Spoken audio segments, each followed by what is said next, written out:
Daily. Taste the Daily. వరద బాధితులను ఆదుకోవడంలో రాష్ట్ర ప్రభుత్వం పూర్తిగా విఫలం చెందిందని దానికి పూర్తి బాధ్యత సీఎం రేవంత్ రెడ్డిదేనని ఆరోపించారు మాజీ మంత్రి హరీష్ రావు.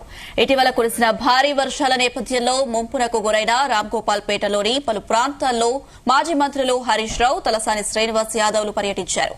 వరద బాధితులకు నిత్యావసర సరుకులను అందజేశారు. ఇప్పటికైనా వరద ముంపు ప్రాంతాలలో బాధితులకు ఆర్థిక సహాయంలో నిత్యావసర సరుకులను పూడికతీతను పనులు చేపట్టాలని డిమాండ్ చేశారు.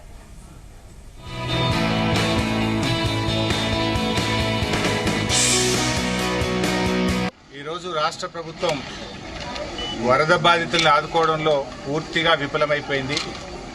ముఖ్యంగా రేవంత్ రెడ్డి గారు ఆయనే మున్సిపల్ శాఖ మంత్రిగా ఉంటూ ఎప్పుడైనా ప్రీ మాన్సూన్ ముందు నాలాలన్నీ కూడా క్లీన్ చేయాలి.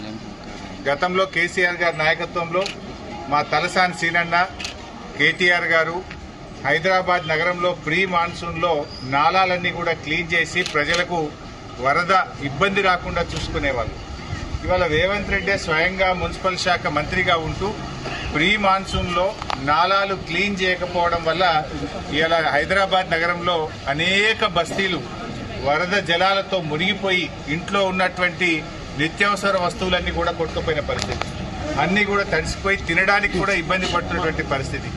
అయినా ఇవాళ ముఖ్యమంత్రి గారు హైదరాబాద్లో ఉన్నా, మున్సిపల్ మంత్రిగా ఆయనే ఉన్నా వరద బాధితులకు ఒక్క పైసా సాయం కూడా చేయలేదు. ఇవాళ హైదరాబాద్ నగరంలో దాదాపు 7-8 మంది నాలాల్లో కొట్టుకొని చనిపోయారు. ఇవాళ ఈ చనిపోవడానికి కారణం ఇది రేవంత్ రెడ్డి వైఫల్యము, ఈ ప్రభుత్వం యొక్క వైఫల్యం.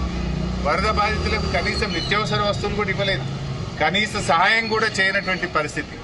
ఇవాళ మా తలసాని శ్రీనివాస్ యాదవ్ గారు దాదాపు 1500 మందికి ఇవాళ వివిధ బస్తీల్లో వరదతో ఇబ్బంది పడ్డ ప్రజలకు నిత్యావసర వస్తువులు అందించడం జరుగుతూ ఉంది.